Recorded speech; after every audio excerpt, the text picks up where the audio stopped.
Gwaza Mkhonto, gwaza. Ake sithi alethi ke manje Mkhonto wesizwe. Nasi scam sokugcina esingagaxelisa ubaba uJacob Zuma. Ngifuna sibe aware of it.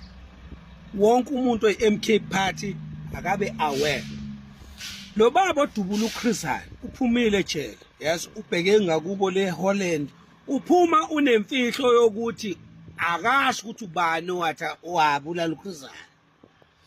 Labantu they've tried to destroy Jacob Zuma ngazo zonke indlela.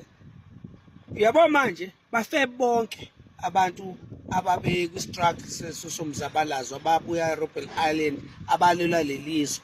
Uyedwa umuntu ophilayo. And the only scam that can kill Jacob Zuma sekuyile saChris Hani. Ayincane lento le esuswa le South Africa. Izothi masifika high le Holland. Ithi hayi ayithunywe Jacob Zuma no Mandela nobani ukuthi ayobulala uChris Hani ngoba ifuna ukudestroya isithunzi saJacob Zuma. Be aware guys, let us wait for him to speak. Kodwa let us be aware ukuthi bangasebenze iscam sokuthi lo baba aphinde aphinda amanye amanga lophuma ejele.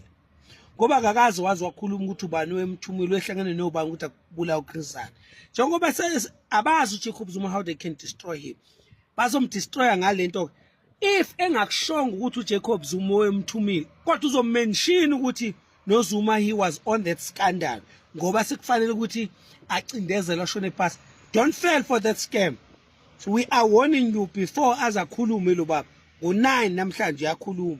Nimlalele. Mengakushongo lokho siyobonga. Kodwa mekushilo sobe sesazi thina abantu bepolitiki ukuthi this is a scam to destroy uNcamalala. Danko.